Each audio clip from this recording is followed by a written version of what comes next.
Olá pessoal, muito bom dia a todos. Mais uma vez nós nos encontramos, estamos reunidos com a intenção de experimentarmos a graça e a paz de Jesus sobre as nossas vidas. É muito bom e é necessário que nós comecemos uma semana da maneira correta. E a melhor maneira que nós temos de começar a nossa semana é na presença de Deus, desfrutando da comunhão, desfrutando do relacionamento com a família da fé. Então, para você que está aqui conosco, com presença física, seja muito bem-vindo, muito bem-vinda, um ótimo domingo para todos nós, mas também para você que se encontra do outro lado, aí através da internet, talvez na sua casa, ou num outro local específico que você preparou, para que nesse momento você possa participar do culto a Deus conosco. É muito bom saber que você se encontra com a gente nesse momento, e nós esperamos que a graça e a paz de Jesus sejam abundantes também sobre a sua vida, aonde você estiver. Nós queremos começar o nosso culto fazendo a leitura do Salmo 16. O livro dos Salmos, o Salmo 16, nós vamos ler o versículo 11, e como nós sempre dizemos, nossa liturgia, o nosso programa de culto, todas as leituras bíblicas serão projetadas para que você acompanhe com a gente. Então, se você não tem um exemplar da Bíblia com você, não se preocupe, porque você pode acompanhar toda a leitura bíblica ao longo desse culto, através da projeção. O Salmo 16, o versículo 11, o texto bíblico assim nos ensina: Tu me farás ver os caminhos da vida, na tua presença, a plenitude de alegria, na tua destra, delícias perpetuamente. A grande questão que fica em um único versículo é perceber a riqueza da promessa que esse texto da palavra de Deus traz para as nossas vidas. O texto fala sobre caminhos de vida, não caminhos enganosos, não caminhos de morte. O texto fala sobre plenitude, sobre o máximo da alegria, não de uma alegria limitada, não de uma alegria passageira. O texto fala de delícias perpétuas, ou seja, de prazer, de gozo sem fim. Qualquer pessoa, em sã consciência, quer experimentar essas verdades no seu viver.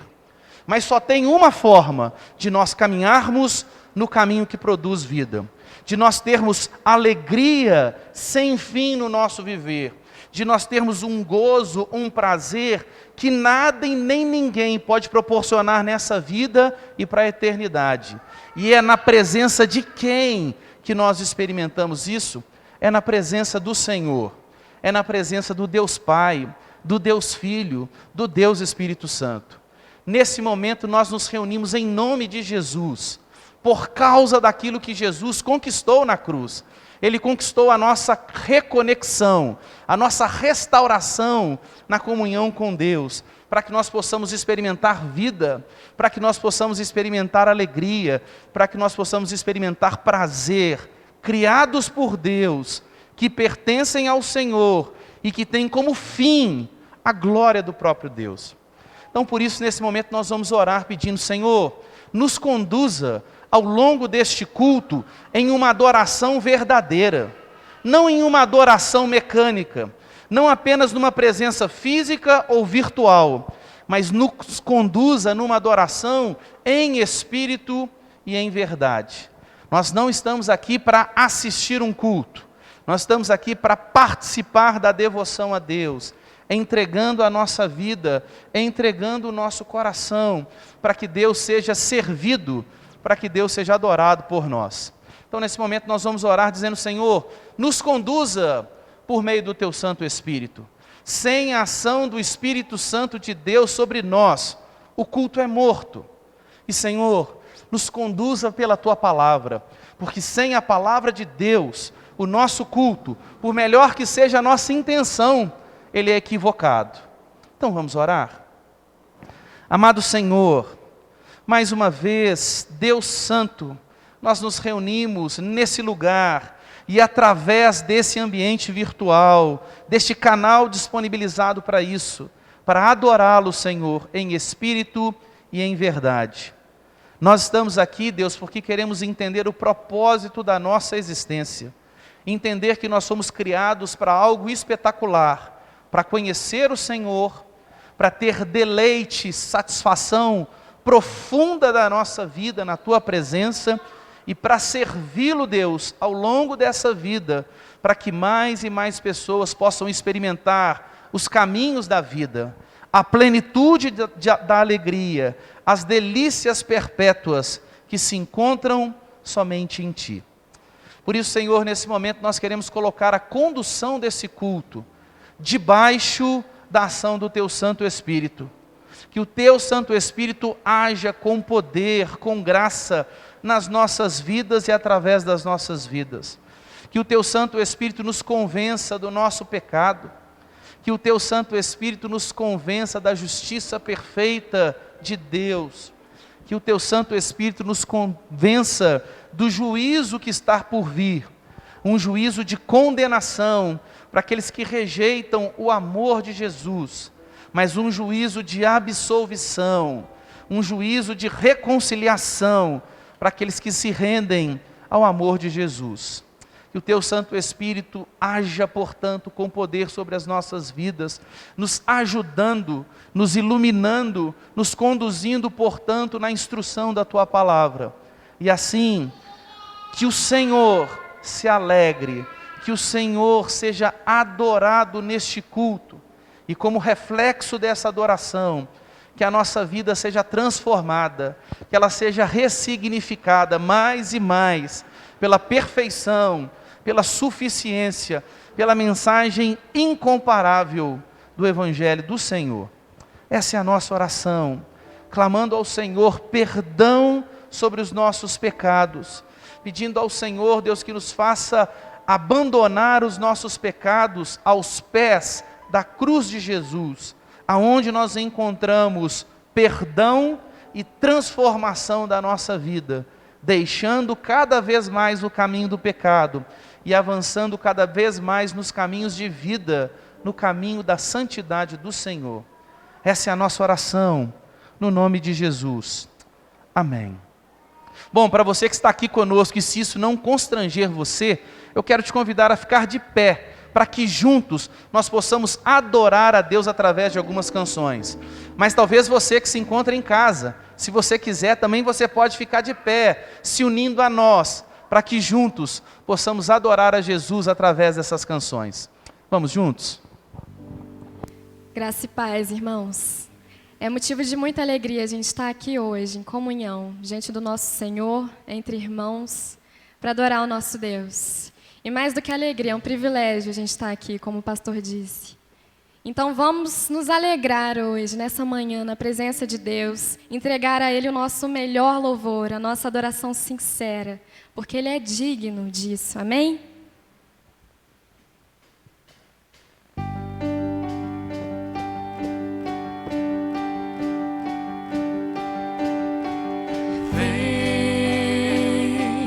Vamos festejar, juntos celebrar ao nosso Deus. Vem levantar as mãos para adorar ao nosso Rei. Vamos com as palmas.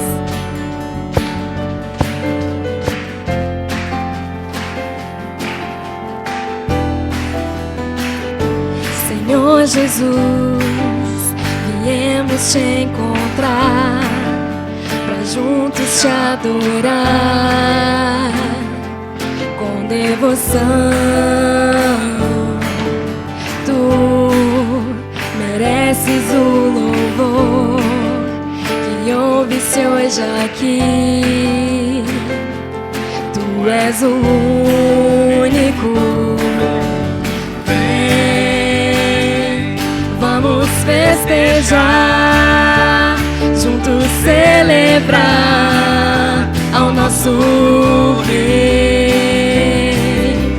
Vem levantar as mãos para adorar ao nosso Rei.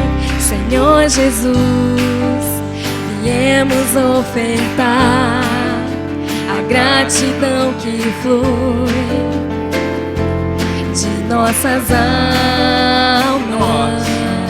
E nós alçamos nossa voz como um brado de louvor.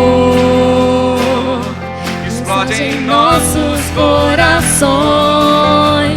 Vem, vamos festejar, juntos celebrar ao nosso Rei. Vem levantar as mãos para adorar ao nosso Rei.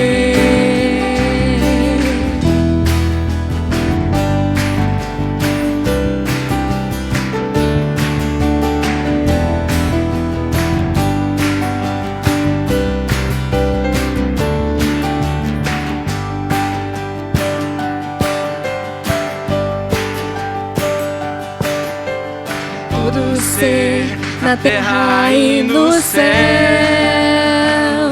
louve a ti, louve a ti. Todo ser na terra e no céu louve a ti, louve a ti. Todo ser na terra e no céu louve a ti, louve a ti. Todo ser na terra e no céu louve a ti, louve a ti.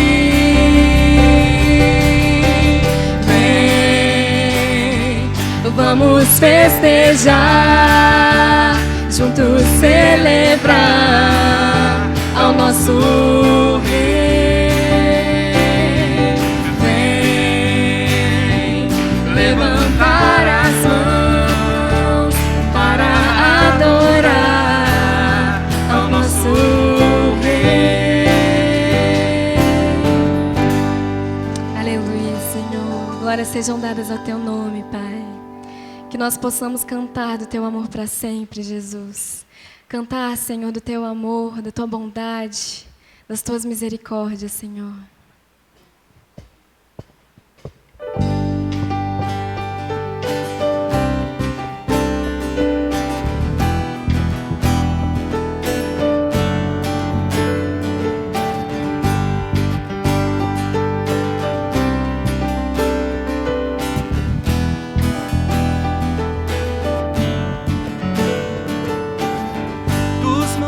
Correm para o mar, teu rio de amor por mim. Eu abrirei meu coração, deixando a tua cura entrar. Me alegro por te pertencer, levantarei as minhas mãos. O teu amor me alcança e me faz louvar-te. Cantarei teu amor para sempre. Cantarei teu amor para sempre. Cantarei teu amor para sempre. Cantarei teu amor para sempre.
Essa próxima canção, nós queríamos que você a cantasse como se fosse uma oração a Deus.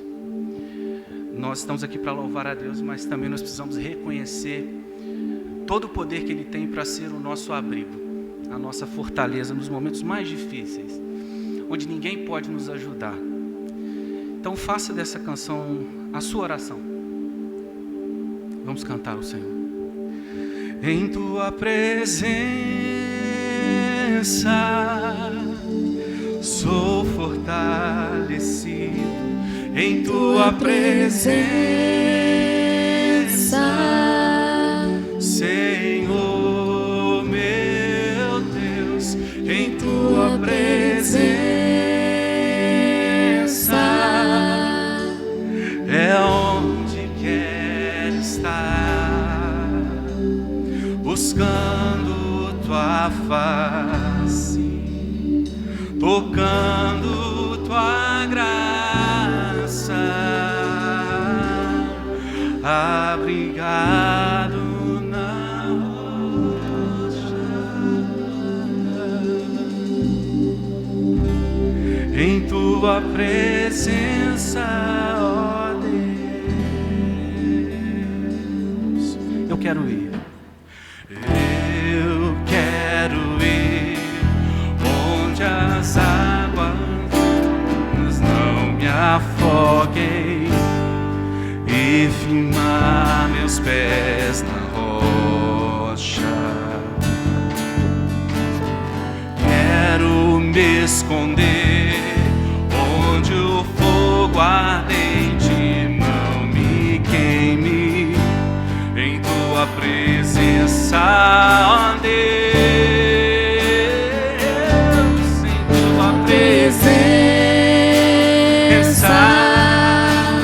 sou fortalecido, em Tua presença, Senhor meu Deus, em Tua presença é onde quero estar, buscando Tua face, tocando Tua graça, abrigado na rocha, em Tua presença, ó Deus. Quero me esconder onde as tempestades não me alcancem, e Teu sangue me protege. Eu quero estar onde o mal das trevas não me toque, em Tua presença, ó Deus, em Tua presença sou fortalecido, em Tua presença, Senhor meu Deus, em Tua presença é onde quero estar, buscando Tua face, tocando Tua graça, abrigado na rocha, em Tua presença, ó Deus, em Tua presença, em Tua presença sou fortalecido, em Tua presença, Senhor meu Deus, em Tua presença é onde quero estar, buscando Tua face, tocando Tua graça, abrigado na rocha,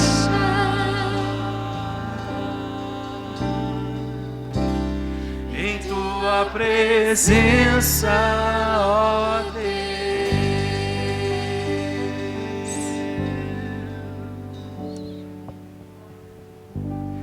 Recebe, Senhor, a nossa adoração.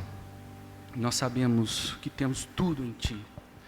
Por isso nós somos gratos, porque apesar de nós, o Senhor é um Deus fiel e presente. Nós te adoramos assim por tudo. No nome de Jesus. Amém. Amém. Você pode se sentar? E nós queremos continuar adorando ao nosso Deus, mais uma vez, agora vendo o texto de Gênesis, capítulo 4. Gênesis, capítulo 4, nós vamos ler mais uma vez do verso 1 ao verso 7, porque desde o início deste ano, nós temos meditado, refletido um pouco nos ensinamentos desse trecho de Gênesis, capítulo 4, do verso 1 ao verso 7, que nos ensina o princípio por meio do qual dízimos e ofertas são estabelecidos ao longo da história da Igreja de Jesus, como uma das formas de nós adorarmos ao nosso Deus através dos recursos que Ele coloca sob os nossos cuidados. Então, Gênesis no capítulo 4, nós leremos do verso 1 até o verso 7, diz assim o texto: Coabitou o homem com Eva, sua mulher. Esta concebeu e deu à luz a Caim. Então disse: adquiri um varão com o auxílio do Senhor. Depois deu à luz a Abel, seu irmão. Abel foi pastor de ovelhas, e Caim, lavrador. Aconteceu que no fim de uns tempos, trouxe Caim do fruto da terra uma oferta ao Senhor. Abel, por sua vez, trouxe das primícias do seu rebanho e da gordura deste. Agradou-se o Senhor de Abel e de sua oferta, ao passo que de Caim e de sua oferta não se agradou. Irou-se, pois, sobremaneira Caim, e descaiu-lhe o semblante. Então lhe disse o Senhor: por que andas irado? E por que descaiu o teu semblante? Se procederes bem, não é certo que serás aceito? Se todavia procederes mal, eis que o pecado jaz à porta. O seu desejo será contra ti, mas a ti cumpre dominá-lo. Hoje nós queremos olhar um pouquinho para o versículo 4, que nos diz que Abel trouxe algo que agradou o Senhor e fez com que tanto a oferta quanto o ofertante fossem vistos de forma correta e de forma agradável pelos olhos perfeitos de Deus. Qual é a diferença entre a oferta de Caim e a oferta de Abel? O texto não diz e não nos permite fazer nenhum tipo de inferência, dizendo que a oferta de Caim foi uma oferta má, no sentido de ser algo podre, no sentido de ser algo pequeno, no sentido de ser algo distorcido na entrega a Deus. O grande problema é que Caim não entregou da sua primícia, ao passo que Abel, ele não entregou apenas algo que ele achava bom, algo que ele estava determinando como se fosse agradável aos olhos de Deus, mas ele trouxe algo previamente estabelecido, debaixo de princípios, que é justamente o princípio da primícia.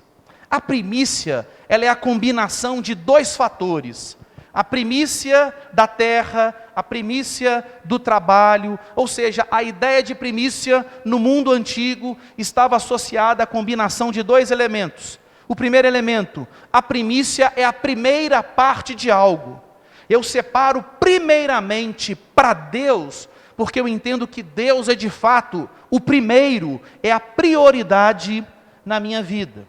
Portanto, a primícia é a primeira parte de algo. Só que muitas vezes numa colheita, a primeira parte da colheita não necessariamente traz os melhores frutos. E talvez, para trazer frutos que eram prejudicados, frutos que tinham problemas, você poderia oferecer esse tipo de fruto a Deus. Então a primícia era a combinação da primeira parte, mostrando a prioridade que algo ou alguém possui, combinado a melhor parte, no sentido de dizer, o meu melhor, eu ofereço para ti, com a intenção de expressar o valor que você tem para a minha vida. É com base nesse princípio da primícia que toda a ideia de dízimos e toda a ideia de ofertas vão se desenvolver ao longo da Bíblia. É como se essas duas modalidades de adoração a Deus, através dos nossos recursos financeiros, materiais, se apoiassem sobre uma base, sobre uma pedra angular. Que base é esta? Justamente o princípio da primícia. Assim, nós como igreja, queremos entregar para o nosso Deus a primícia de tudo na nossa vida, porque a adoração é tudo aquilo que nós entregamos ao Senhor como expressão de devoção, desde que esteja em conformidade com a palavra dEle, com aquilo que Ele espera receber de nós. Nós queremos entregar a Deus a primícia do nosso tempo, a primícia da nossa saúde, a primícia das competências particulares que Ele nos concedeu, mas também a primícia dos nossos recursos. E como é que nós evidenciamos isso?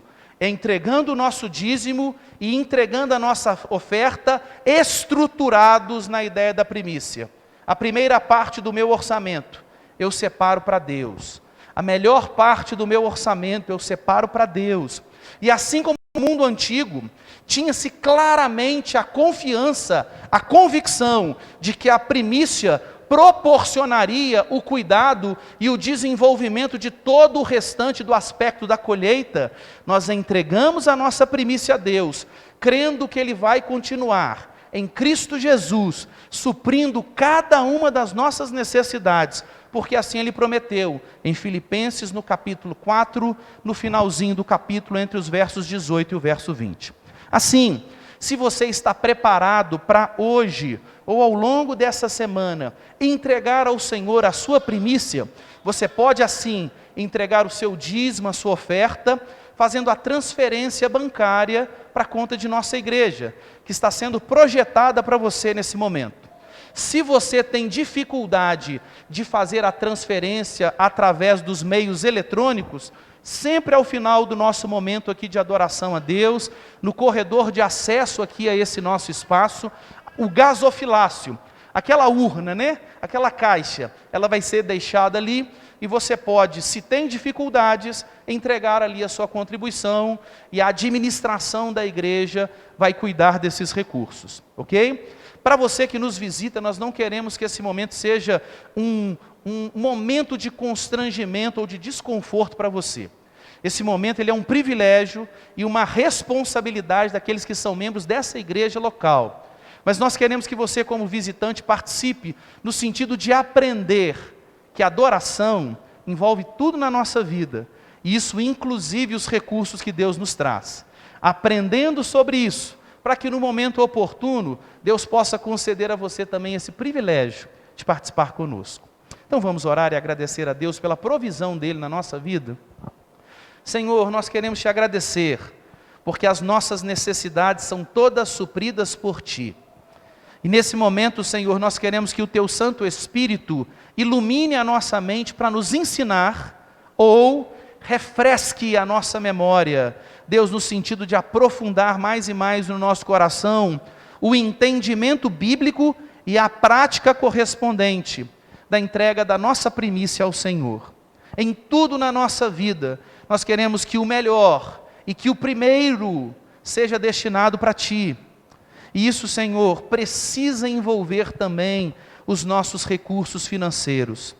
Não porque o Senhor precisa dos nossos recursos, mas porque nós precisamos desse momento para continuamente treinar a nossa confiança, a nossa dependência, a nossa esperança na provisão do Senhor. Assim, Deus, obrigado por suprir as nossas necessidades. Capacite a liderança desta igreja para administrar cada um destes recursos com muito temor e tremor no seu coração, com muita fidelidade bíblica e com estratégias profundas dadas pela iluminação do Teu Santo Espírito. Senhor, essa é a nossa oração, no nome de Jesus. Amém. Bom, mais uma vez eu quero te convidar a acompanhar a palavra de Deus comigo. Agora nós vamos ler o livro do profeta Ageu, no capítulo 2. Ageu, capítulo 2. Nós vamos ler dos versos 1 até o verso 9.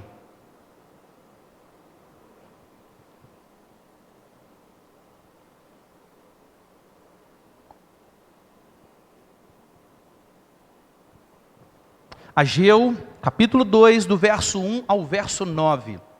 Nós estamos numa série de mensagens bíblicas nesse mês de janeiro, cujo tema é Reconstruindo o que importa para Deus.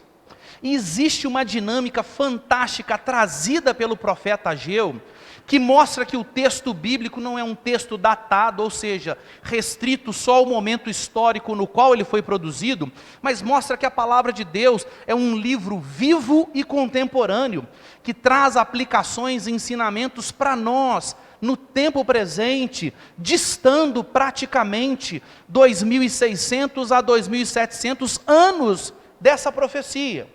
E é tão interessante que nessa profecia de Ageu, hoje nós falaremos sobre o fato, a possibilidade de nós experimentarmos a glória de Deus e a paz de Deus sobre a nossa vida.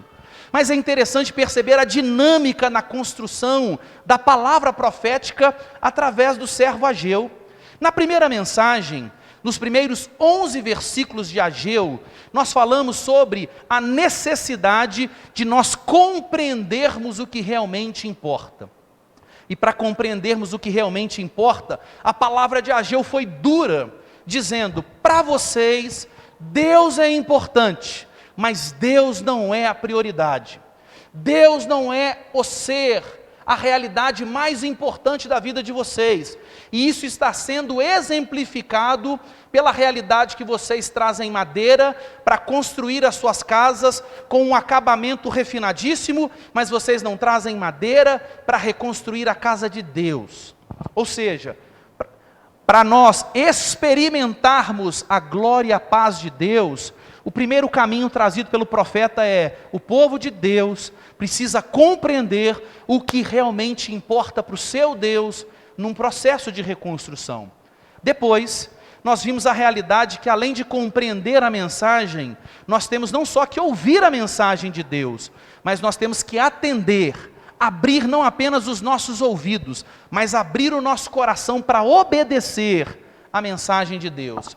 E no capítulo 1, do verso 12 ao verso 15, nós percebemos que, depois dessa mensagem dura, no versículo 12 diz que os líderes da nação, tanto da sociedade quanto o líder religioso, Josué, o grande sacerdote, mas também todo o povo, eles atenderam a mensagem. Por mais dura que fosse a mensagem profética, eles obedecem a mensagem. E quando eles obedecem, Deus vai disparar um processo fantástico no meio do povo. O povo vai experimentar a realidade da presença de Deus em seu meio. Eles vão ouvir: olha, a reconstrução é dificílima, mas fiquem tranquilos, eu sou com vocês. O versículo 13 do capítulo 1 nos diz isso. Mas não apenas isso, Deus vai impulsionar o povo, Deus vai trazer ânimo ao coração do povo, Deus vai despertar o espírito dos líderes e da totalidade do povo. O versículo 14 assim nos ensina sobre esse ânimo que Deus traz. E por fim, o povo vai arregaçar as mangas, vai se unir em torno de uma única finalidade: começar o processo de reconstrução. Eles vão realizar a reconstrução. É isso que nos diz os versos 14 e 15 do capítulo 1. É tão interessante que, antes de experimentar a glória e a paz de Deus, nós temos que compreender a verdadeira mensagem. Mas não apenas isso. Antes de nós experimentarmos a glória e a paz de Deus, nós precisamos atender, obedecer, subordinar a nossa vida ao conhecimento de Deus. Assim, eu queria que você acompanhasse comigo Ageu no capítulo 2, do verso 1 ao verso 9, para que nós possamos experimentar a glória de Deus e a paz de Deus sobre a nossa vida. Vamos entender isso um pouco melhor, a partir de Ageu, capítulo 2, do verso 1 ao verso 9. Diz assim a palavra do Senhor: no 2º ano do rei Dario, no 7º mês, ao 21º do mês, veio a palavra do Senhor por intermédio do profeta Ageu, dizendo: fala agora a Zorobabel, filho de Salatiel, governador de Judá, e a Josué, filho de Josadaque, o sumo sacerdote, e ao resto do povo, dizendo: quem dentre vós que tenha sobrevivido contemplou esta casa na sua primeira glória? E como a vedes agora? Não é ela como nada aos vossos olhos? Ora, pois, sê forte, Zorobabel, diz o Senhor, e sê forte, Josué, filho de Josadaque, o sumo sacerdote, e tu, todo o povo da terra, sê forte, diz o Senhor, e trabalhai, porque eu sou convosco, diz o Senhor dos exércitos. Segundo a palavra da aliança que fiz convosco, quando saístes do Egito, o meu espírito habita no meio de vós, não temais. Pois assim diz o Senhor dos exércitos, ainda uma vez, dentre em pouco, farei abalar o céu, a terra, o mar e a terra seca. Farei abalar todas as nações, e as coisas preciosas de todas as nações virão, e encherei de glória esta casa, diz o Senhor dos exércitos. Minha é a prata, meu é o ouro, diz o Senhor dos exércitos. A glória desta última casa será maior do que a primeira, diz o Senhor dos exércitos. E neste lugar darei a paz, diz o Senhor dos exércitos. Bom, se a gente quer experimentar a glória de Deus e a paz de Deus na nossa vida, talvez a gente precise lembrar rapidamente sobre o processo de termos uma experiência, de experimentarmos uma determinada realidade. Porque experimentar é algo diferente do que meramente conhecer de forma teórica, não é verdade? Deixa eu te dar um exemplo disso. Eu conheço uma determinada pessoa que durante muitos anos de sua vida desejou conhecer uma praia, desejou dar um mergulho no mar. Ela via as fotos da praia e do mar, via os filmes, via os seriados, de televisão e contemplava a realidade de todos demonstrando que quando chegavam na praia, relaxavam. Quando chegavam na praia, o sorriso no rosto, ele era encontrado. Quando chegavam na praia, davam um mergulho no mar, naquele dia extremamente de calor, eles se refrescavam. E ela percebia, através dessas informações, que estar na praia, que estar no mar, era algo prazeroso. Era algo bom, era algo que relaxava, era algo que poderia trazer uma sensação, ainda que temporária, de paz e de tranquilidade. Só que ela ouviu falar, ela recebeu essa informação ao longo de toda a vida, mas durante muitos e muitos anos de sua vida, ela não foi ao mar, ela nunca tinha pisado numa praia, até que o dia que ela colocou o seu pé na areia e percebeu a textura da areia, interagindo com o seu pé, e percebeu a sensação gostosa que traz. E chegou com muito calor, toda suada, e com coragem, venceu a dificuldade de não saber nadar, e entrou um pouquinho na beirinha da água, e viu a sensação da onda massageando o seu corpo, e percebeu aquela realidade tão relaxante do movimento do mar, e naquele momento, ela deixou de ouvir falar que o mar, que a praia, era algo bom, prazeroso, para experimentar e conhecer de fato, através do experimentar, a realidade que o mar, de que a praia é algo tão prazeroso. Ou, já contei essa experiência algumas vezes aqui na igreja, até eu conhecer a maior das iguarias da alimentação, que é o frango com quiabo, até a minha adolescência eu olhava para o frango com quiabo, meu pai dizia, coma isso menino, é gostoso, é bom, mas como a aparência não é das melhores, eu falava, o quê? Eu nunca vou comer isso. E eu sempre ouvi dizer, é bom, coma, é bom, experimente. Se você não experimentar, como é que você vai saber de fato se é bom ou não? Até que o dia que eu ganhei coragem e dei a primeira garfada, para nunca mais parar de dar as garfadas no frango com quiabo. E descobri o alimento mais espetacular, a comida mais fantástica que tem. Porque eu ouvia dizer que era bom, mas ouvir dizer que é bom, não significa que de fato você saiba que é bom ou não, porque você não experimentou.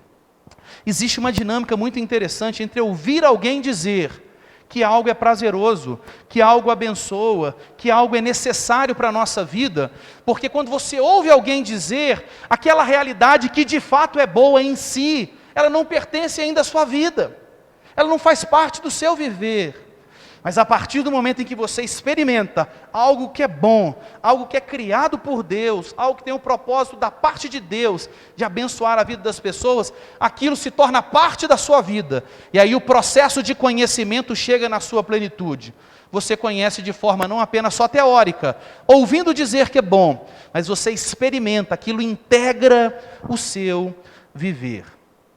Nessa manhã, nesse momento, nós queremos entender o que significa experimentar a glória de Deus, o que significa experimentar a paz de Deus. E eu quero afirmar para você, com todo o temor e tremor diante de Deus, a coisa que nós mais precisamos experimentar na nossa vida é a glória de Deus. A coisa que nós mais precisamos experimentar na nossa vida é a paz de Deus. Mas o que fica nesse momento para mim e para você é saber que o que eu mais preciso na minha vida é a glória de Deus e a paz de Deus, é profundamente diferente de fato, experimentar a glória de Deus e a paz de Deus na minha vida. Para isso, se nós estamos reconstruindo a partir de 2021, percebendo que a tônica da reconstrução, do recomeço, por graça comum na sociedade e por graça especial de Deus na igreja, tem sido tão falado, percebendo que a tônica dos nossos dias é reconstruir, nós precisamos entender o que realmente importa ser reconstruído para Deus. E é por isso que nós estamos olhando para o livro do profeta Ageu. Nesse momento, depois de entendermos rapidamente o primeiro capítulo de Ageu, a gente vai perceber que o povo então se dispõe, animados pelo Senhor, contando com a presença de Deus, o povo vai arregaçar as mangas, vai sair da inércia e da letargia espiritual e vai reconstruir a casa de Deus. Só que existe um problema. Quando o povo se depara com as ruínas do templo, o desânimo vem sobre o coração do povo. O medo vem sobre o coração do povo. Porque uma coisa é dizer, ok, estou convencido, preciso reconstruir. Outra coisa é quando você começa a colocar a mão na obra, a mão no arado, e percebe que reconstruir vai ser mais difícil, mais desafiador, e que a situação é completamente desfavorável à realidade do seu desejo de reconstruir. E assim, a primeira coisa que a gente precisa entender para experimentar a glória e a paz de Deus, é que no processo de reconstrução, muitas vezes nós vamos nos deparar com o medo. Muitas vezes o desânimo vai tentar sufocar esse desejo de reconstruir nas nossas vidas. Vamos olhar isso nos primeiros 3 versículos. O texto diz: no 2º ano do rei Dario, no 7º mês, ao 21º do mês. Aqui eu preciso fazer uma pausa. No calendário do povo de Deus na antiga aliança, esse dia era o último dia de uma das 3 principais festas de adoração da nação ao Senhor, a festa de tabernáculos. O que a festa de tabernáculos significava? Significava a adoração a Deus ao longo da história de Israel, reconhecendo que no período de peregrinação no cativeiro egípcio, saindo do cativeiro egípcio e peregrinando durante 40 anos no deserto, eles receberam a provisão miraculosa de Deus durante todos os dias. E eles então, através da festa de tabernáculos, a primeira intenção dessa festa era dizer: Senhor, reconhecemos que no deserto, quem foi o nosso provedor? O Senhor. Mas não apenas isso, quando o povo entra na terra, conquista a terra e começa a ter colheitas abundantes e começa a ter profunda prosperidade, eles não querem se esquecer do seu Deus. E ao celebrar tabernáculos, eles também se lembravam de que a colheita abundante que vinha sobre eles, vinha do Senhor. Curioso, no último dia da celebração da festa de tabernáculos, é o dia que Deus traz essa mensagem. Mas o que eles estavam celebrando naquele momento? Será que eles não estavam sendo relembrados por Deus? Olha, da mesma forma como eu supri a necessidade de vocês durante 40 anos no deserto, Eu fui o provedor de vocês durante 70 anos de cativeiro. Mas mais do que isso, assim como eu trouxe abundante colheita sobre vocês, assim como eu trouxe riqueza sobre vocês como nação no passado, eu quero trazer uma riqueza maior nesses dias. Mas o povo ainda não está entendendo. Continua o texto e nos diz: veio a palavra do Senhor, ou seja, no capítulo 1, nós temos a primeira das 4 mensagens de Ageu, que é dividida em 2 momentos no diálogo. Agora vem a segunda mensagem, das 4. Veio a palavra do Senhor por intermédio do profeta Ageu, dizendo: fala agora a Zorobabel, filho de Salatiel, governador de Judá, e a Josué, filho de Josadaque, o sumo sacerdote, e ao resto do povo. Vamos nos lembrar, na primeira mensagem, a mensagem é dirigida exclusivamente para a liderança do povo, social e espiritual. Agora todo o povo está sendo integrado, incluído ao ouvir essa mensagem, porque a obra de Deus vai se expandindo a partir de uma liderança subordinada à mensagem de Deus e que a compartilha e que conduz o povo debaixo dessa mensagem. Veio a palavra e diz o seguinte: quem dentre vós, que tenha sobrevivido, contemplou esta casa na sua primeira glória? É interessante que poucas pessoas, mas existiam dentre aqueles provavelmente 50.000 que retornaram do cativeiro babilônico persa, existiam pessoas ali que contemplaram o primeiro templo, e que viram a glória do primeiro templo, a suntuosidade do primeiro templo, a ostentação talvez do primeiro templo, e eles contemplaram aquilo, que era uma grande referência, e que infelizmente ao longo dos anos, pode ter se transformado num ídolo no coração do povo. Eles sabiam como era o templo. Então, dentre vocês, alguns sobreviveram e contemplaram essa casa. Mas como é que vocês veem essa casa, a casa de Deus, nesse momento? E aí é interessante que eles viram o que era. Viram o desastre decorrente da quebra e da indiferença na aliança com o Senhor, que representa um templo destruído, a grande cidade de Deus destruída, o povo perdendo sua identidade e sendo levado como cativo. E aí a pergunta que fica é: como é que vocês veem agora? Não é ela como nada aos vossos olhos? E eles olham e dizem: espera aí, na época da reconstrução, Davi levantou recursos em abundância para isso. Se você observar, por exemplo, o primeiro livro das Crônicas, se você observar no capítulo 22, do verso 1 ao verso 5, o texto vai dizer que bronze em abundância, madeira em abundância, pedras preciosas em abundância, ferro em abundância, ouro em abundância foram disponibilizados por Davi, o grande rei, do grande momento da história de Israel, ao longo de toda a sua história, foram disponibilizados. Você vai para a 1 Crônicas, no capítulo 29, do verso 1 ao verso 9, Davi vai dizer: olha, do meu ouro particular eu trouxe em abundância, os líderes da nação estão trazendo ouro em abundância, as pessoas mais abastadas ou mais pobres da nação estão trazendo recursos em abundância, ou seja, não faltou recurso. E um templo fantástico da perspectiva de construção foi estabelecido para Deus. Por quê? Porque a ideia é: se Deus é o único ser que merece ser adorado, se Deus está acima de tudo e de todos, através desses materiais, nós queremos fazer uma analogia para dizer o quanto ele é importante para nós. Mas ao longo do tempo, quando a aliança começa a ser esfriada, ao invés de ter aqueles recursos apenas como uma forma de dizer o quanto Deus tinha valor para eles, eles começam a colocar o valor da vida deles no próprio templo. E o templo, que era para ser um instrumento, se torna um ídolo, se torna o objeto final. Deus vai jogar isso no chão para dizer qual é a verdadeira riqueza, qual é o verdadeiro valor que deve estar presente na casa de Deus.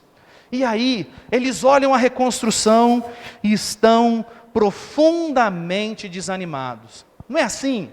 Quem aqui já fez reforma em casa? A gente às vezes posterga, fala: eu não quero mexer com isso. E isso vai dar um trabalho. Eu não sei porque que vocês estão apertando o olho por causa das máscaras e começando a rir. Eu achei que isso fosse só comigo. Até que chega um ponto que a gente fala assim, não dá mais para postergar. Eu tenho que encarar. E na hora que a gente encara, a gente fala assim, para que eu fui mexer nisso? Vem um desânimo, vem um medo, e a gente fala, o negócio vai ser mais difícil do que eu pensava. E parece que vem um desânimo no nosso coração, não é verdade?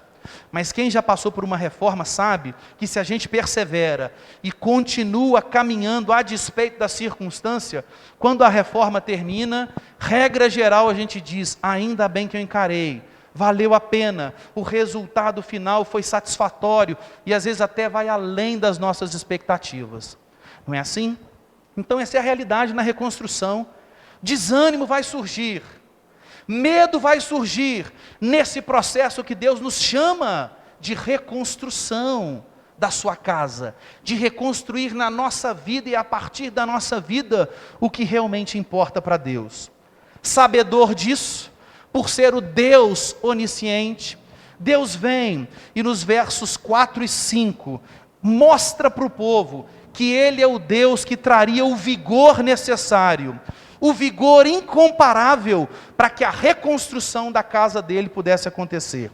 E aí tem dois elementos que trazem o vigor necessário e incomparável da parte do Senhor no processo de reconstrução. O primeiro deles está no versículo 4, que nos diz o seguinte: ora pois, sê forte Zorobabel, diz o Senhor, e sê forte Josué, filho de Josadaque, o sumo sacerdote, e tu, todo o povo da terra, sê forte, diz o Senhor. Essa tripla repetição, seja forte, seja corajoso, seja forte, tem a intenção de mostrar o máximo da ênfase dada por Deus, dizendo, o que vocês precisam nesse momento é de serem fortalecidos por Deus. O que vocês precisam nesse momento é de coragem, porque a obra não será fácil, mas o resultado dela vai ser abençoador para a vida de vocês e a partir da nação que vocês são. E aí é interessante que líderes que servem a Deus na sociedade sejam fortes. E nós temos falado disso. Liderança não é uma postura para privilégio. Liderança é uma postura para serviço diante de Deus e a partir do Senhor diante das pessoas. Você provavelmente ocupa alguma posição na sociedade na qual você pode exercer influência, que é um dos maiores, se não o maior sinônimo relacionado à liderança. E ali você é colocado por Deus como consequência para ter o seu recurso financeiro, como consequência para ter a realização profissional através da sua vocação. Mas a causa de você estar ali é expressar amor a Deus, expressar amor às pessoas através da vocação e da posição na qual Deus te colocou. Líderes de Deus na sociedade juiz-forana e brasileira no tempo presente, sejam fortes para reconstruir aquilo que importa para Deus no tempo presente que nós vivemos.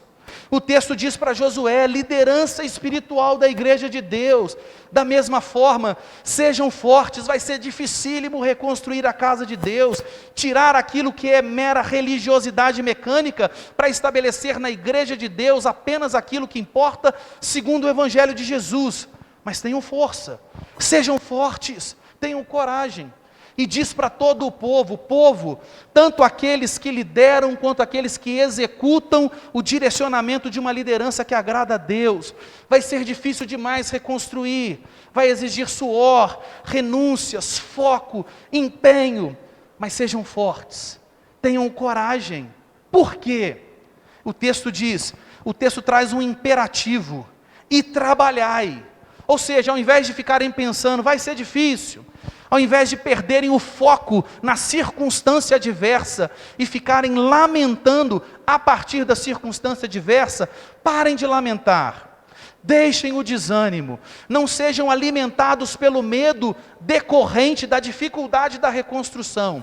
A única coisa que vocês têm que ter é, trabalhem.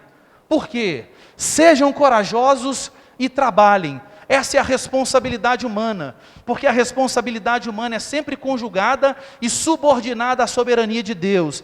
E vem o Deus soberano e diz, sejam fortes e trabalhem. Por quê?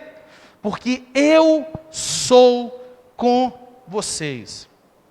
O Deus onipotente, o Deus onisciente, aquele que tem todo o poder sobre tudo e sobre todos, aquele que sabe de tudo e de todos de forma mais exaustiva possível, o Deus que sabe tudo e que tem poder para fazer qualquer coisa, é o Deus onipresente, que está em todos os lugares. Mas quando ele diz, eu sou com vocês, ele está dizendo, a minha presença vai se manifestar em vocês e através da vida de vocês. É a segunda vez em Ageu que ele diz, eu sou com vocês. E se Deus é conosco, nós temos quem realmente nós precisamos para realizar qualquer coisa, qualquer processo de reconstrução na nossa vida, porque a gente vai reconstruir de forma perfeita, porque Ele é o Deus onisciente, sabe de tudo, e nós vamos fazer a despeito das circunstâncias, porque Ele é o Deus onipotente, Ele é o Senhor dos exércitos, Ele subordina tudo e todos ao seu querer. Então, primeira coisa que vai trazer vigor para o povo no processo de reconstrução, a presença de Deus. Mas não apenas a presença, é a presença conjugada, combinada, maravilhosamente associada com a promessa de Deus. Olha o versículo 5, olha a promessa fantástica que ele traz à memória do povo. Segundo a palavra da aliança. Que aliança é essa?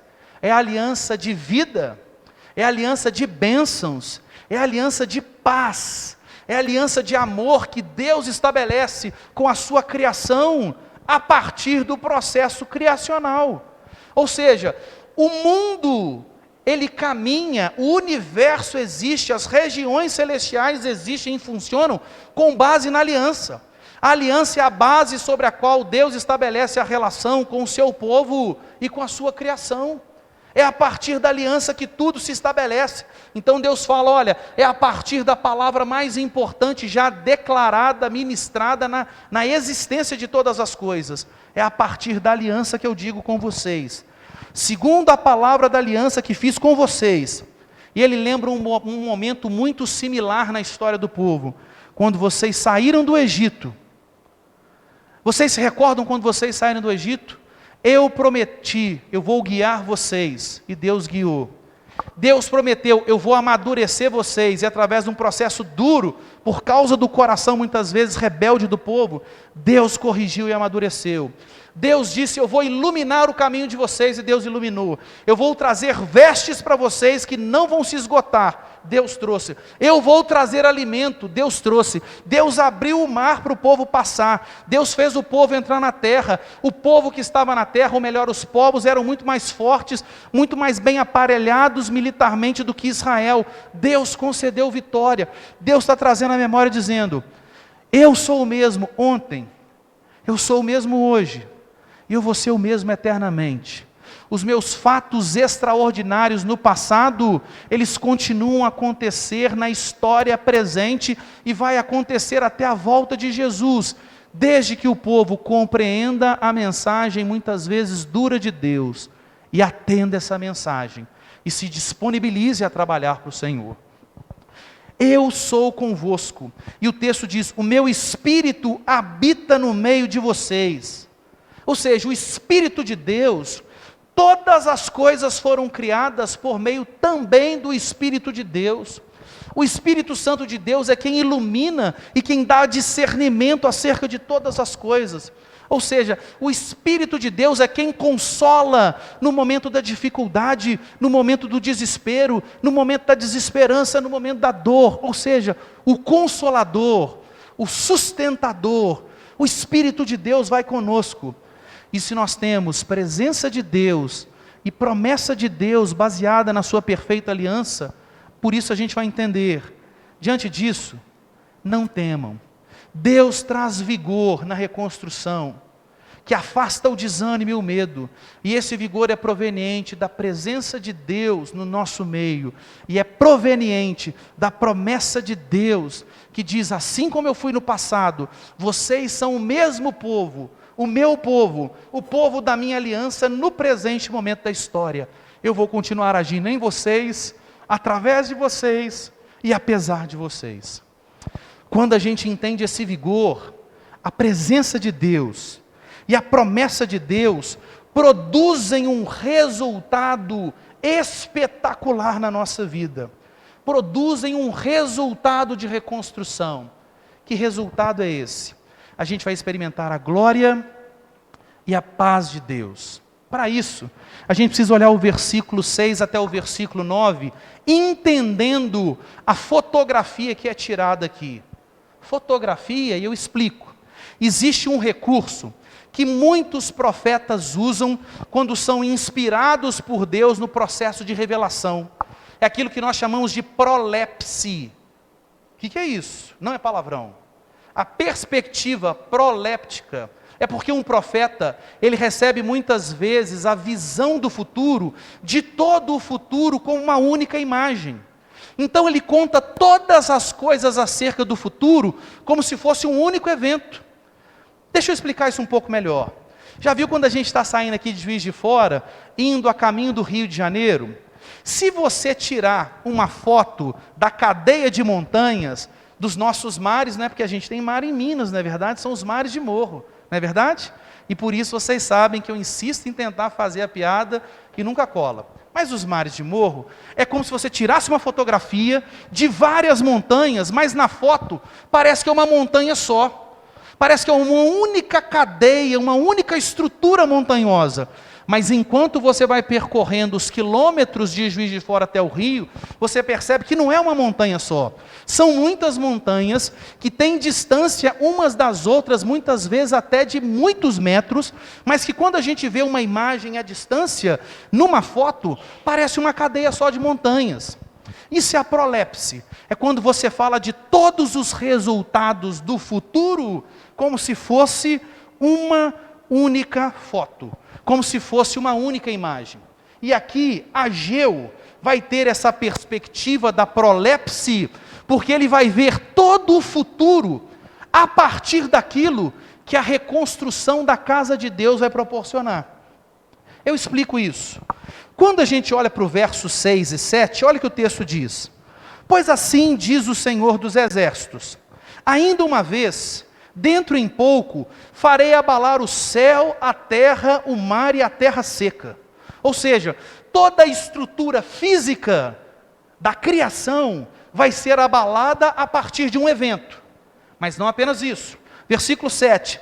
Farei abalar todas as nações, ou seja, toda a estrutura social, não só física, mas social da criação, vai ser abalada por esse evento. Mas mais do que isso, esse evento vai fazer com que todas as coisas preciosas das nações venham, e assim vai ser cheio de glória esta casa, a casa de Deus, o templo que está sendo reconstruído, diz o Senhor. A ideia é que é o seguinte, sabe quando tem um terremoto ou um maremoto? Quando tem um terremoto ou um maremoto, de onde surge aquela onda que vai produzir o terremoto ou o maremoto, ali é o epicentro. É dali que surge essa onda. Existe um fato que acontece na história, a partir dessa reconstrução do templo, que vai fazer com que uma onda impactante faça abalar toda a estrutura física, toda a estrutura social, ou seja, todo o mundo no qual nós vivemos. Mas quando vem o epicentro, essa onda começa, mas a gente não sabe aonde vai parar. Quando começa a onda, ela começa até ela atingir o espaço final, ou a ação dela final, a gente não sabe até onde vai o desdobramento dessa onda. É como se aqui, todo terremoto ou maremoto, fossem descritos por Ageu como uma onda única. Só que nesse processo de reconstrução, quando o povo lembra, nós vamos reconstruir a casa de Deus, antes a gente tinha tanto recurso, agora nós vamos reconstruir a casa de Deus, mas a gente não tem recurso nenhum. O que aconteceu? E aí a incredulidade do coração poderia dar aquela sua pontadinha para tentar levar o povo a dizer, espera aí, cadê a provisão de Deus para que a reconstrução venha? E aí vem o texto e diz, olha, antes que vocês pensem que vocês não vão ter os recursos necessários, ou que essa casa não vai ter o mesmo valor por causa da riqueza que não vai ser empregada aqui, essa casa agora não vai ter mais riqueza física, porque eu não quero, porque Deus está dizendo, minha é a prata, meu é o ouro, tudo o que existe no mundo é meu. E nesse momento eu não estou proporcionando em abundância esse ouro e essa prata, para que o povo não se equivoque mais, no entendimento do real valor que a casa de Deus tem. E aí ele começa a explicar um pouco, ele vai mostrar quem é aquele, qual fato é o fato que acontece na história, que vai fazer com que toda a criação seja abalada, e vai fazer com que todas as nações, toda a realidade social, ou seja, toda a estrutura natural, seja profunda e definitivamente abalada. O texto diz no versículo 9, algo muito sério. Antes, vocês tinham uma glória física, uma glória natural, por causa da ostentação e da abundância de recursos físicos. Mas agora, a riqueza da segunda casa, ela vai ser muito maior. E aqui, pessoal, com todo carinho, com todo respeito a irmãos e irmãs em Cristo, eu tenho visto esse versículo ser distorcido de uma maneira terrível. E ao invés de ele ser focado na pessoa certa, muitas vezes ele é focado no nosso coração ganancioso e muitas vezes materialista, dominado por uma cosmovisão consumista da vida. Por quê? Quantas pessoas dizem assim, não, a glória da segunda casa vai ser maior do que a primeira. Você perdeu o seu emprego agora, depois você vai ter um melhor. A glória da segunda casa vai ser melhor do que a primeira. Você perdeu o recurso agora, você vai se tornar mais próspero no futuro. Com todo carinho, com todo respeito, isso é desrespeitar o texto bíblico. Porque a gente precisa entender de que evento espetacular o texto está dizendo. Ele está dizendo, a glória da segunda casa, desta casa, da casa de Deus, vai ser maior do que a primeira, por quê? Só tem um jeito. Se na primeira ela era gloriosa pela riqueza natural, tem que ter uma riqueza que supera a riqueza material, e é a riqueza para a qual a riqueza material no primeiro templo apontava. O texto diz, a glória desta última casa vai ser maior do que a primeira, diz o Senhor, e nesse lugar eu vou dar paz, diz o Senhor dos exércitos. Todas as pessoas na vida querem a conjugação de duas situações, glória, que significa peso de satisfação, não é verdade? Quando você tem glória nos seus estudos, você tem um peso de satisfação, você terminou uma graduação, terminou um mestrado, terminou um doutorado, você tem o peso da satisfação, ou seja, você se esforçou, chegou ao final e chegou de forma exitosa. Já viu quando você pega o diploma de graduação, o diploma de mestrado, o diploma de doutorado, não traz satisfação, não é um peso de satisfação? A gente não associa isso como glória. Glória é peso de satisfação. Todos querem ter peso de satisfação na sua vida, mas não só peso de satisfação, querem ter peso de satisfação sem confusão, querem ter peso de satisfação com paz, não é verdade? Deus diz que no segundo templo, Ele daria paz ao seu povo, e a Bíblia nos ensina, o que é a paz? Paz no Antigo Testamento, também no Novo, mas isso é muito forte no Antigo Testamento, é a ideia de shalom. Paz não é só ausência de guerra. Paz no Antigo Testamento, a ideia de shalom é algo muito mais profundo. É o perfeito funcionamento, é a harmoniosa relação entre todas as coisas que existem. Você não apenas não tem guerra, mas todas as coisas que existem, existem sem guerra, mas em perfeita harmonia, em perfeito relacionamento, em deleite sem fim. É disso que o texto está falando. Todos nós queremos peso de satisfação e paz, harmoniosa relação entre todas as coisas que envolvem a nossa vida, não é verdade? Não é isso que a gente procura? O texto está dizendo que a partir do processo de reconstrução, do que realmente importa para Deus, vai vir peso de satisfação e vai vir harmoniosa relação de todas as coisas que envolvem o nosso viver.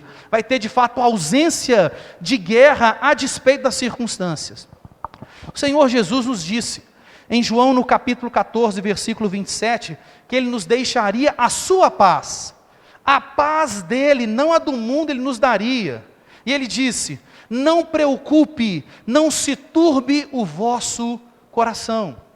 Quando você vai para Filipenses, no capítulo 4, versículo 6, o texto diz: e a paz de Deus, que excede todo entendimento. Está estourando a guerra, as circunstâncias são desfavoráveis na vida de um cristão, e você olha para ele, está em paz. Você fala assim, você é maluco? Depende da perspectiva. Que 1 Coríntios, no capítulo 1, diz que as coisas de Deus são loucura para o mundo. Então está tudo errado na circunstância da vida dele, no sentido de estar passando por dificuldade, de ter lutas importantes que ele está enfrentando, mas existe paz. Por quê? Porque a paz de Deus é diferente da paz do mundo. A paz do mundo é circunstancial. A paz de Deus independe das circunstâncias. A paz do mundo é limitada, finita. A paz de Deus é ilimitada, é infinita. É outra dimensão de paz. A paz de Deus guarda, protege a nossa mente, os nossos pensamentos, protege o nosso coração, as nossas emoções em Jesus.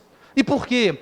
Porque Isaías capítulo 9, versículo 6 diz que aquele que viria, o ungido, o Messias, o Cristo seria o príncipe, o embaixador, aquele que vai estabelecer a verdadeira paz.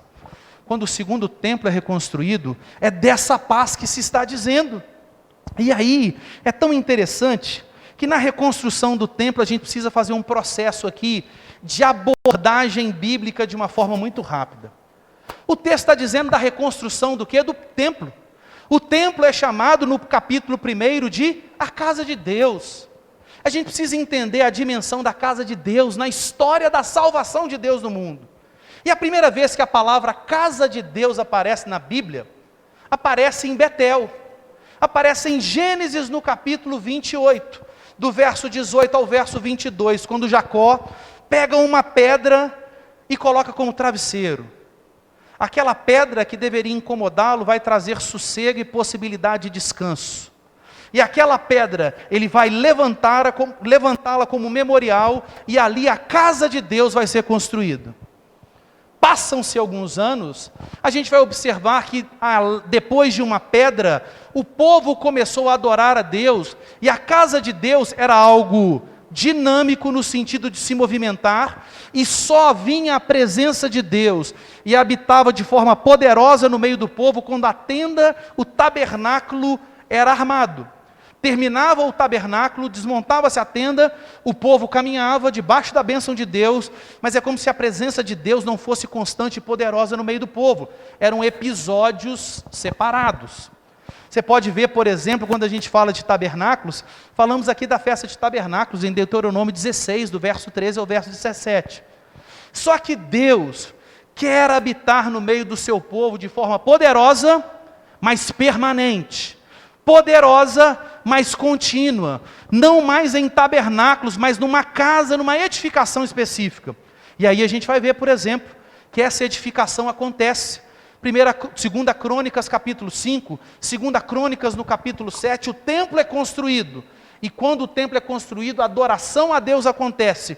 E quando a adoração a Deus acontece, vem a presença manifesta de Deus. Aquilo que é chamado de Shekinah. Enche o templo e as pessoas não conseguem ficar de pé.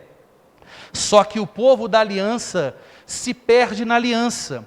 Tem indiferença em relação à aliança. E aí Deus vai levar esse povo para um cativeiro para tratar e corrigir novamente o seu coração.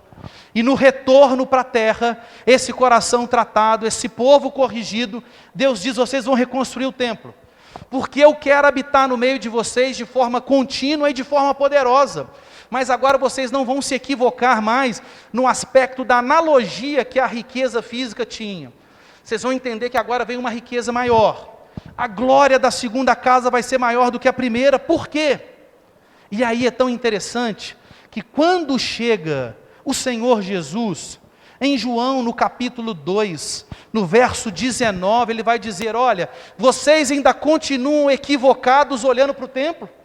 Vocês não aprenderam com a destruição do primeiro templo e a finalidade da reconstrução do segundo templo? Então, para acabar esse equívoco, eu vou derrubar esse templo e eu vou reconstruí-lo em 3 dias. Que templo é esse? Não vai ser mais um templo físico, mas vai ser um templo vivo. Não é um templo mais construído por pedras inanimadas, sem vida, mas por pedras vivas. E em 1 Pedro, no capítulo 2, versículo 5, diz que a igreja de Jesus é o edifício espiritual de Deus, é a casa de Deus, cujas paredes desse edifício são construídas pelas vidas, homens e mulheres, crianças, adolescentes, adultos, idosos, que são alcançados pelo Evangelho de Jesus ao longo da história. Só que para terminar essa história do templo é interessante. Quando você vai em Apocalipse capítulo 21, versículo 22, o texto diz que Jesus, a pedra angular, vai ser o templo. O templo, a casa de Deus, Betel, começa com uma pedra e termina com uma pedra. Começa com uma pedra inanimada e termina com a pedra angular, com a pedra viva, Jesus. Por isso, quando nós falamos na reconstrução da igreja de Deus, isso é a coisa mais importante, porque isso faz com que Deus cumpra o seu propósito na história da humanidade. Todas as coisas que existem no tempo presente, toda a história da humanidade está subordinada a uma história maior, que é a história da salvação. E a história da salvação tem um instrumento que Deus escolheu usar para realizá-la diante das pessoas e das regiões celestiais. E esse instrumento chama-se casa de Deus, igreja de Deus. Assim, nós precisamos entender e nós precisamos nos posicionar. O que significa reconstruir a casa de Deus hoje? Significa reconstruir no atual momento da história da salvação, o que 1 Pedro 2,5 nos diz. A igreja de Deus, o povo da aliança, os eleitos e eleitas de Deus no presente momento da história. Porque aquilo que começou lá em Jacó está terminando. Daqui a pouco o Senhor Jesus está voltando. E quando o Senhor Jesus voltar, Ele vai ser o templo, e nós vamos adorá-lo, estar nele, para sempre. Quando Davi diz, uma coisa eu te peço, Senhor, eu vou buscar, que eu possa habitar na tua casa todos os dias da minha vida, porque no templo a presença de Deus era contínua e poderosa, mas na perspectiva de Davi ainda limitada. Mas quando Jesus voltar, a gente vai habitar na casa de Deus para sempre, porque a gente vai estar em Jesus para sempre, vai ser gozo e paz sem fim. É disso, é dessa reconstrução que a gente participa no momento da história. E aí, glória e paz. O texto diz, Ageu 2, a glória dessa casa vai ser maior do que a primeira. Nessa casa eu vou dar paz. Por que a glória da segunda casa é maior do que a primeira?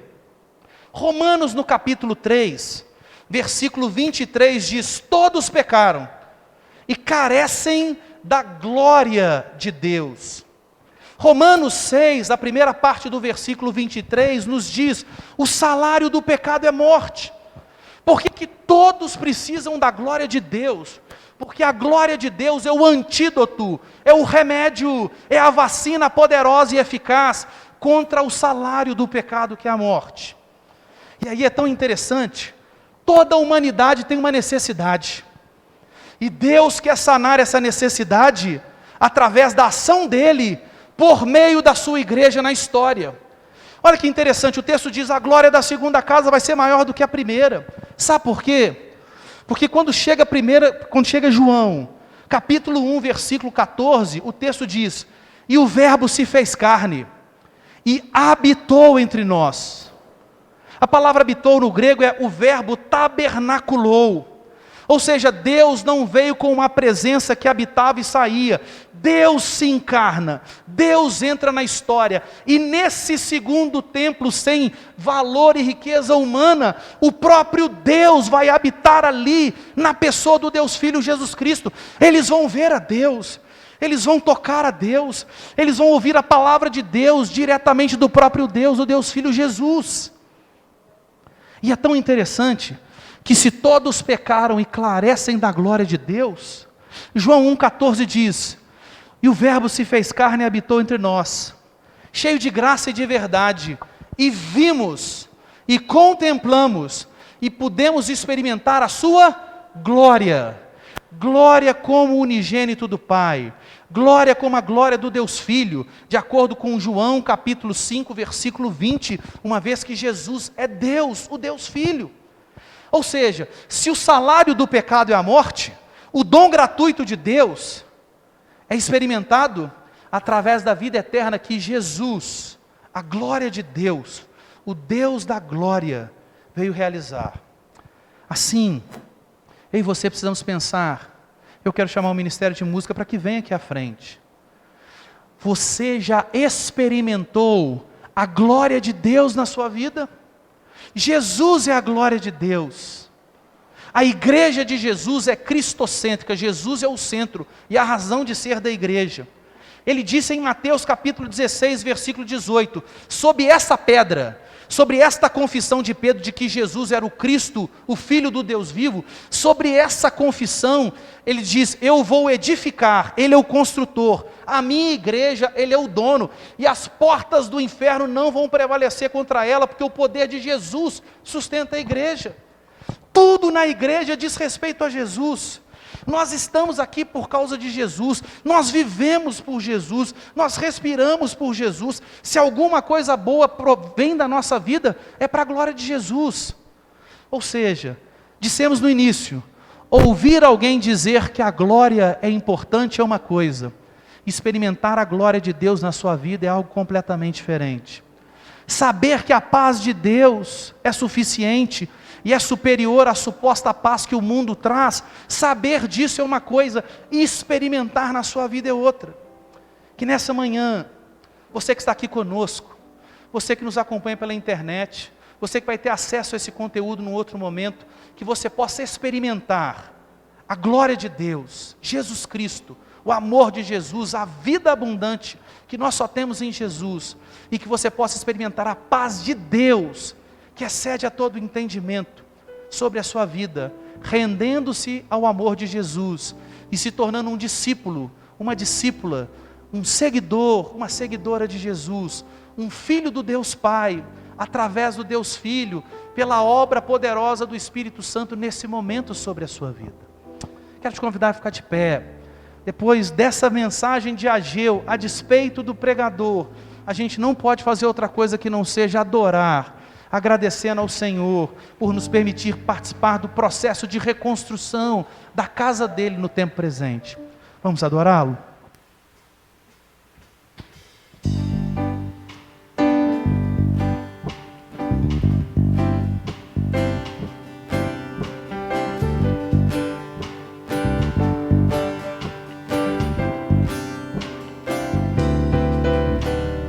Veio, Senhor, minha vida oferecer como oferta de amor e sacrifício. Quero minha vida a te entregar como oferta viva em teu altar.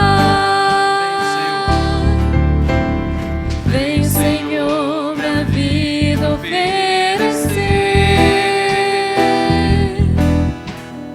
como oferta de amor e sacrifício. Quero minha vida a te entregar como oferta viva em teu altar. Pois pra te adorar foi que eu nasci. Cumpra em mim o teu querer, faça o que está em teu coração, e que a cada dia eu queira mais e mais estar ao teu lado, Senhor. Pois pra te adorar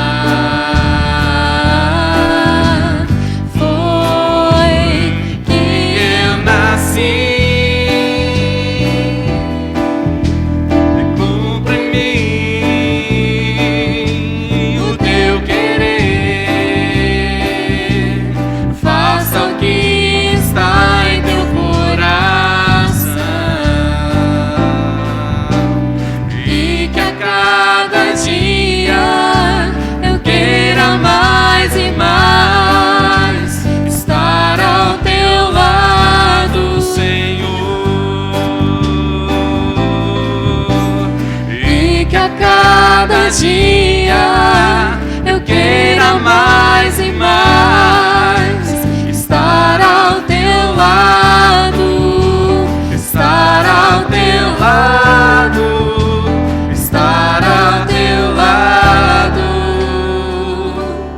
Senhor.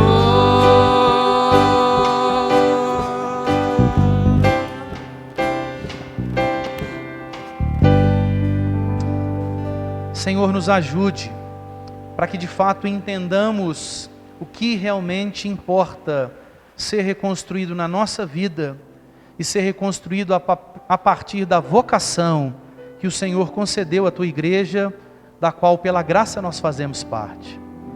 Amado Deus, nos ajude a entendermos a obra tão fantástica, a missão de Deus no mundo, da qual nós temos o privilégio e a responsabilidade como discípulos de Jesus de participar. Deus, a casa de Deus, a igreja de Jesus, por meio do qual o reino do Senhor se expande sobre a face da terra, a igreja do Senhor precisa ser reconstruída. Deus, vidas precisam ser aprofundadas na comunhão contigo. Deus, pecados precisam ser confessados e deixados. Deus, uma religiosidade mecânica precisa ser abandonada. Uma vida cheia do teu Santo Espírito, profundamente conhecedora e praticante da tua palavra, precisa surgir e ser desenvolvida em nós. Por isso, Deus, nós te pedimos nessa manhã, nos faça entender, Deus, que a despeito do desânimo e do medo da reconstrução, se nós contamos com a tua presença, se nós, Deus, identificamos a palavra da promessa contida na Sagrada Escritura, a palavra da aliança, Deus, nós vamos experimentar algo espetacular. Nós vamos ver o Senhor Jesus reinando, Deus, sobre tudo e sobre todos. Vamos ver o reino de Deus avançando sobre o reino desse mundo. Veremos, Deus, que glória, a satisfação profunda, o peso da satisfação profunda da nossa vida, nós vamos encontrar em Jesus. E a partir disso, passa, enfim, a despeito das lutas, dos problemas, dos reveses da vida, serão experimentadas pelo nosso coração, em razão da glória de Deus, do peso da satisfação da vida que nós temos, quando nos rendemos ao amor, ao senhorio, ou seja, ao domínio e à salvação, únicas em Jesus. Por isso, Senhor, nos amadurece, Deus, nesse momento, prospera a tua palavra no nosso coração, a despeito das limitações do comunicador, e Deus, faça com que as nossas vidas experimentem mais e mais a tua glória, mais e mais a tua paz, e que nós sejamos instrumentos nas tuas mãos, para que a glória de Deus, Jesus Cristo, e para que a paz de Deus, que somente se encontra em Jesus, seja levada através de nós para outras pessoas. Pedimos a tua bênção, Senhor, ao começarmos essa semana, para o restante destes dias. Se o Senhor assim nos permitir viver, que possamos viver, Deus, experimentando a glória e a paz de Jesus sobre o nosso coração. Pedimos pela nossa cidade, pelo nosso país, pelas nações. Tem misericórdia, Senhor, do mundo nesses dias. Senhor, cumpre o teu propósito na história, através desse sinal do fim dos tempos, desse sinal escatológico, Deus. E, Senhor, nos faça agir com maturidade, com sabedoria, servindo as pessoas, orando por essa situação, sendo instrumentos nas tuas mãos, para que essa pandemia seja assim superada. Essa é a nossa oração, Senhor, no nome de Jesus. E que a maravilhosa graça do nosso Senhor e Salvador, Jesus Cristo, que o amor de Deus, o nosso amado Pai, que a comunhão, a consolação, o poder do Espírito Santo, repousem sobre nós, amados irmãos e irmãs, e sobre toda a igreja do Senhor Jesus, igreja essa que luta pela causa de Deus no tempo presente, e que é triunfante, mais do que vencedor em Jesus, por toda a eternidade. Amém. Você pode se assentar, e nesse momento nós nos despedimos de você que participou do culto ao Senhor conosco. Que Deus abençoe a sua vida. Obrigado pela sua presença. Como igreja nós estamos à sua disposição para servir você, para cuidar de você no Evangelho de Jesus. Se você precisar do nosso apoio, entre em contato conosco. Vai ser um privilégio, uma alegria para nós servir você através do Evangelho de Jesus. Que Deus te abençoe. Amém.